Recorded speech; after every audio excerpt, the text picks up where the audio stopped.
careers, but not so great endings, so to speak. Let's move on into our next story, Nick. I'm sure anyone tuning in has somewhat of an idea of the events that happened over this weekend. Antonio Brown, a former wide receiver for the Tampa Bay Buccaneers, has been stated that he is no longer with the team, although they haven't officially cut him. He's no longer involved in team activities. Crazy timeline. So let's go through the timeline of events of Antonio Brown's rise and fall. How does that sound to you? Let's do it, man. So much has happened. I feel like in just the last 6 months, a million things have happened. But let's go back to the beginning. Let's see how it all started. Very beginning. April 2010, Antonio Brown was drafted in the 6th round out of Central Michigan by the Pittsburgh Steelers. So we know one of the greater 6th round picks probably ever to come out of the draft. And September 19th of 2010 was his NFL debut, where he returned a kickoff for a touchdown in his first ever game. That was pretty cool feat. And from there, he had a pretty good start to his career with the Pittsburgh Steelers. Looked like a bona fide superstar. And he was like the best receiver in the NFL for like 3 or 4 years. Remember, it was the Killer Bees. You had Big Ben, you had Antonio Brown, and Le'Veon Bell. Like no one could stop them. They were a juggernaut there for a long time. Absolutely, and he even got a shot at a Super Bowl. So that was pretty crazy. Then he got his big deal. His first deal came around. 5 years, $42 million extension. At which point the first kind of bad stuff started happening. In practice, Ryan Clark tried to tackle Antonio Brown, whereas he looked at Clark and said, "Don't touch me, I am the franchise." So that was pretty crazy. Then somewhere in between then and his end with the Steelers was when this picture we have on the screen. This is kind of what a lot of people akin the beginnings of Antonio Brown's downfall to. This absolutely disgusting hit by Vontaze Burfict, which knocked Brown completely unconscious. It was one of the worst hits I think I've ever seen live on TV. I thought he died for a second when you saw it. Do you remember that? Yeah, it was a playoff game, right? It was Cincinnati had a home playoff game. They won the division, and they actually had a late lead against Pittsburgh, I think. And then Pittsburgh was trying to get a field goal to win the game, and this penalty basically put them in field goal range. So, but yeah, I think this hit was brutal. I kind of wonder, like, is this what knocked a few screws loose in Antonio Brown? Can we all trace it back to Vontaze Burfict? A lot of people like to say that. Go ahead. No, yeah, it's just one of those things where it's like he's having a great career. He's a superstar. He gets absolutely speared, and suddenly he goes a little off the walls a little bit. I think we got to blame the Bengals organization. I think it's kind of their fault here for how much this has gone off the rails. Yeah, we can blame the Bengals for a lot of stuff. But let's keep going briefly over these next few downfalls with the Steelers. After this, Brown goes on Facebook Live after a divisional round win over the Chiefs. And he just goes on Facebook Live in the locker room after the game, after a couple people asked him not to, which just seems like a crazy move. I don't know what you get out of that, but he did that, and a lot of people didn't like it. He yet again gets another big extension, 5 years, $68 million from the Steelers. And that was in February 27th of 2017. But by December 2018, Pittsburgh kind of lost patience with Antonio Brown. His relationship with Roethlisberger was in heavy decline. It was reported that he actually threw a ball at another teammate in practice. And in February, of 2019, Brown meets with the Steelers owner, Art Rooney, and they both agreed to move in different directions. Or so they thought. Because at first, Pittsburgh tried to trade Antonio Brown to Buffalo, at which point he absolutely killed the deal. He said, I will not play in Buffalo. Do not trade me there. So they end up moving on from that. And he does get traded to, at the time, the Oakland Raiders, now the Las Vegas Raiders. So, Yeah. Got anything on that? Yeah, just it's such it tells you how kind of off he is. So Pittsburgh is cold. It's kind of like an ugly kind of cold steel town, right? So it's not like the most aesthetic environment. How would Pittsburgh be okay and Buffalo not? I don't know. That tells you a screws loose. We're like, hey man, Pittsburgh is too much of a paradise for me. I can't go to Buffalo. Yeah. And let's remember how he entered into his first training camp at the Raiders through a hot air balloon. He landed in the middle of the practice field. How diva can you possibly get? Yeah, that was unreal. And I think the thing that's got to be so weird is we've seen players show up in Rolls Royces and limousines and stuff, but I think a hot air balloon is relatively cheap. Yeah. It's not like an expensive thing, so it doesn't show any wealth or flash. It just is a weird thing to do. Yeah, it's probably just a couple $100 to rent a hot air balloon to fly you to practice. So that like you said, not as exorbitant as you'd think he was, but Antonio Brown, a man not known for managing his money well, so maybe it's all he could afford. So let's keep going. This is when things start to get weird. He's placed on the non-football injury list due to getting frostbite on his feet from cryotherapy, and many people were saying that this was intentional. Do you remember that?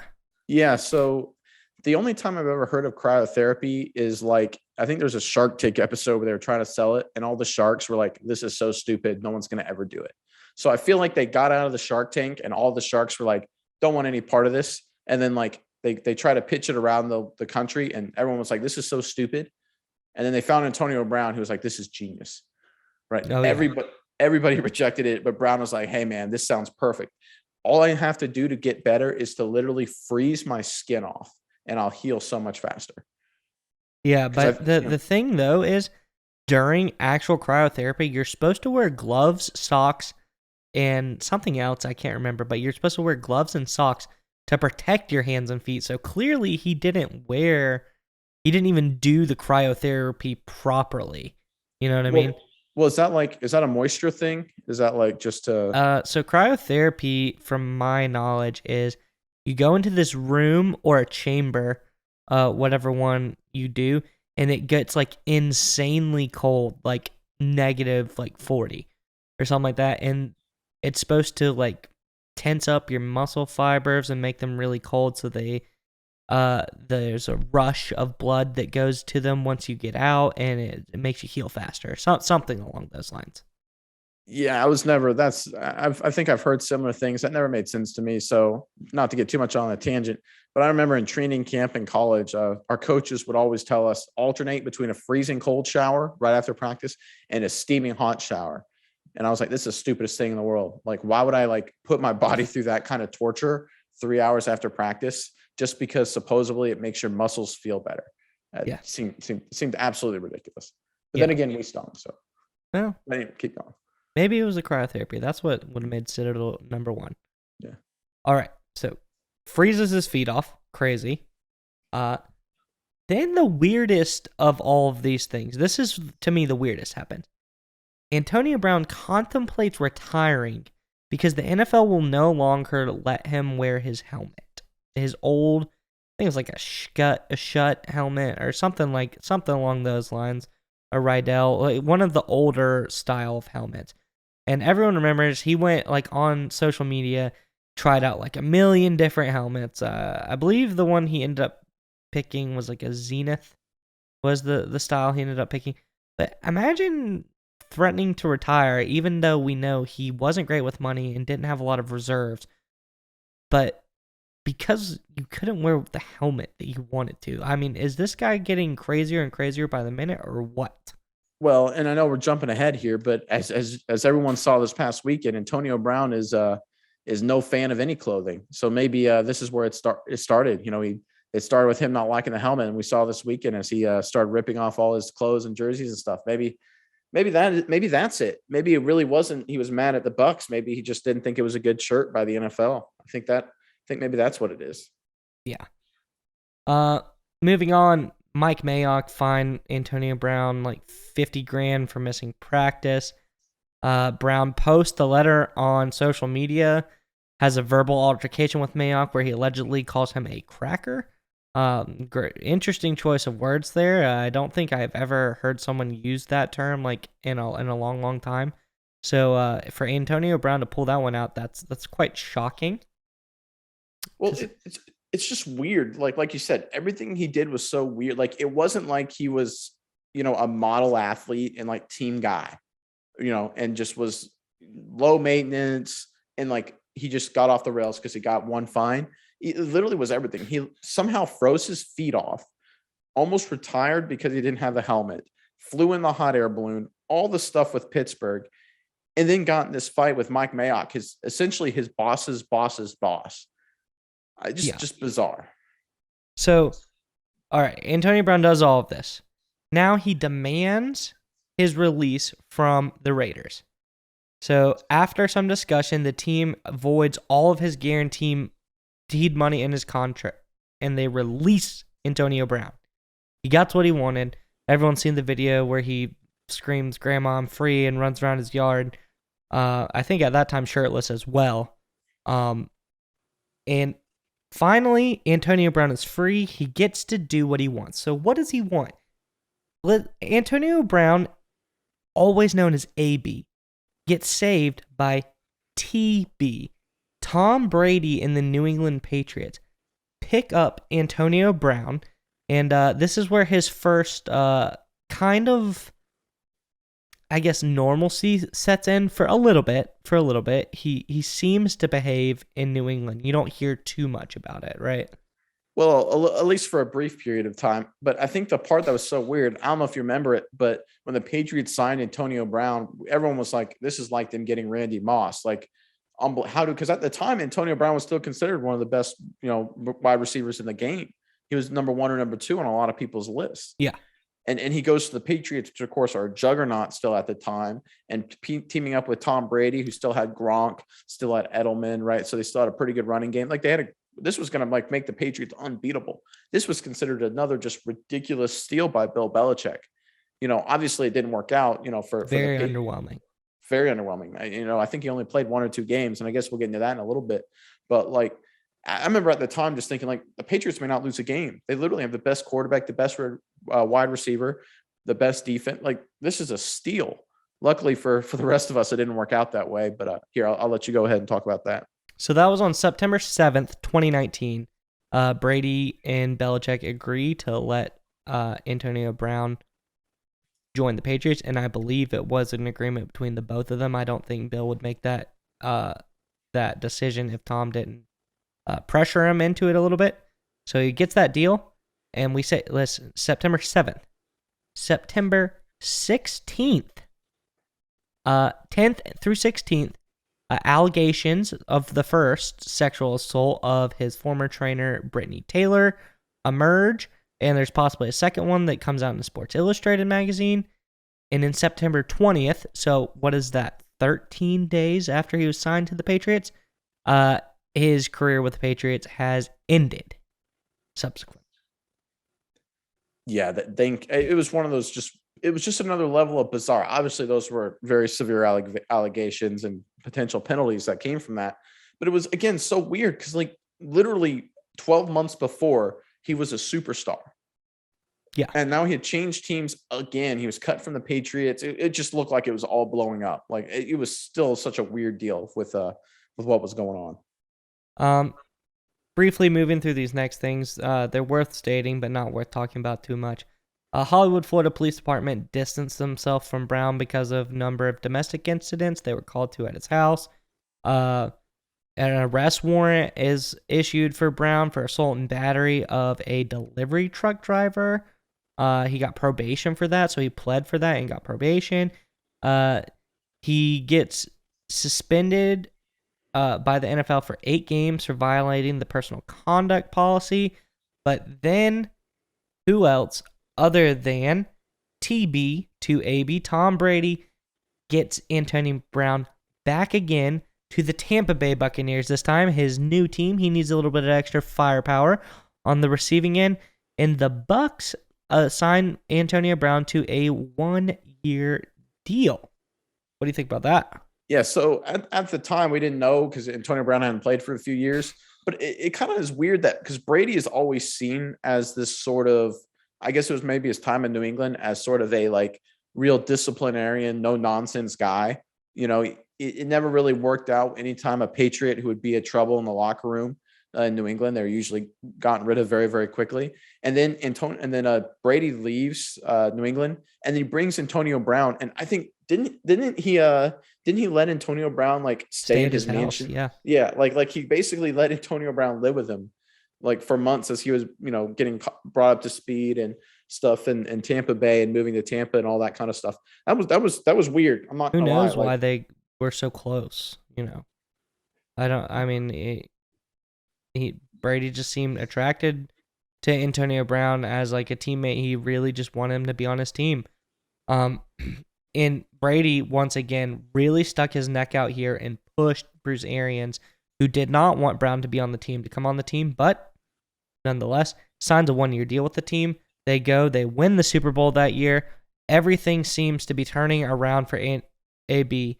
And the Bucs go ahead, sign him back to another deal, another 1-year deal. So obviously they don't think too much of him because they only want to give him another 1-year deal. Say, hey, you got to prove yourself again. Let's see what's going on. And then December 2nd, 2021 rolls around. Antonio Brown gets suspended for 3 games for having a fake COVID vaccination card. All issues with COVID aside, why risk getting a fake card? He's the only player to get caught for that. So how are you stupid enough to get caught for it, first of all? And second of all, why even do it in the first place? Doesn't make any sense to me. Yeah, well, it's sort of like, anytime you use like anybody who uses or tries to use a fake ID, like how like 99% of the time it's like 100% stupid because it's so obviously a fake or not you or something like that. Like, I feel like this is what Antonio Brown is. I feel like Antonio Brown is like stuck being that like 19-year-old kid who like thinks he can get away with using like a fake ID and like skate through crap in life or whatever, because this made absolutely no sense because there's obviously players in the NFL that aren't vaccinated. Yeah. And there's ones that are. You think he like photocopied Tom Brady's vaccination card and was like, hey guys, this is mine? Well, what I'm willing to bet is that he like took Brady's or whoever's, let's say it's Tom Brady, and he like drew like a mustache, like his goatee on like Brady's face. And then try to like write over Tom Brady and write like Antonio Brown, or he probably put like a Bizzle or something like that. Yeah, nothing too genius. So all of that happens, and Brown gets suspended in 1 game coming back after his suspension, January 2nd, 2022. A sideline meltdown happens, and Antonio Brown strips off all of his clothing minus his pants and runs across the field, streaks across the field, and quits during the game and leaves the stadium, never to be seen again by the Tampa Bay Buccaneers. Well, it's not just he quit during the game. He quit when his team, he's an offensive player, obviously. His team had the ball. They were on offense, and he ran onto the field, like in the end zone. You can see in the graphic that we have, they're actually down 24-10, and Tampa currently has the ball 3 minutes left in the third quarter. So it's a 3rd and 7. A down they could probably really used him for. Yeah, but the thing is, it's so weird. It's like there are so many things that is so like, it's one thing to quit, right, and just walk off the field. That's inexcusable. But like, why would you take off all of your clothes? It's New York in January. Who knows? I don't It's think anyone it's can freezing tell. cold. Like it's just like it doesn't even make sense. Like, if anything, he should have like put clothes on. He should have put like a thing around his pads and ran off or something. This makes absolutely no sense. It's like I don't even know what he's thinking. He's obviously not thinking at this point. For me, the craziest part is that not only does he do this, but shortly after that, he drops a rap album, which we listened to. Wasn't really that good either. So, Yeah. I wonder if he like the entire time he got back to the locker room, he's like, you know what, I could be a rap star, no doubt about it. I could be a real big rapper, no problem. I'll just drop my single now while everyone's talking about me. Like he is so disconnected. He like thinks he's like a music icon too, I guess. And like, yeah, like we listen to the song, it is terrible. absolutely horrible. I'm not a rap guy. I couldn't tell you good rap from bad rap, to be honest. But I can tell you what that is, and that's garbage. His single, that was totally garbage. Honestly, I feel bad that like people probably clicked it like we did just because it was a curious thing. Like, because now he probably has like 1 million clicks, and he probably thinks he's a good rapper now. I'm sure he has Like more than a that's on million. us. That's our fault. We enabled Antonio Brown. Yeah, sorry, Antonio. Don't listen to what we say. But nonetheless, all that happens. This is the end of the Antonio Brown saga. We have no more further information at this time. So I'll briefly talk about a couple things. It was stated there's a few reasons behind all of this. First of all, Antonio Brown had a lot of incentives built into his contract. They say he was pretty close to hitting some of those incentives. He wasn't getting the ball enough. So he comes out of the game. He pulls himself out of the game.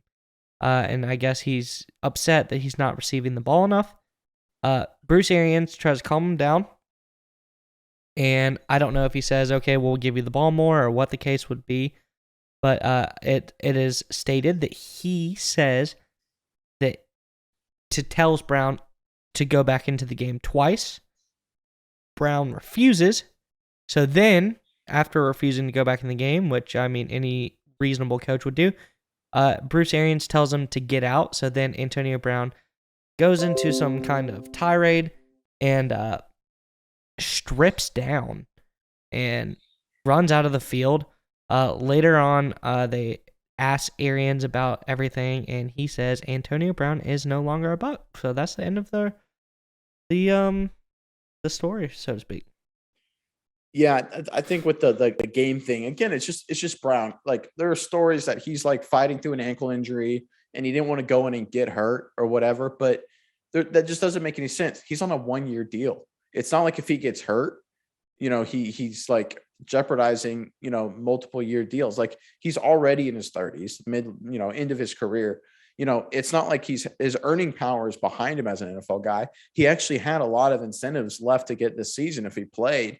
Like it just, there's nothing about it that made any sense. Like and the thing is, I remember watching the whole tirade, and it like reminded me of like a 2-year-old that like your mom gets like home videos of you because it's embarrassing. Like you throw a tantrum and you like take off your clothes and run around and like while you're crying.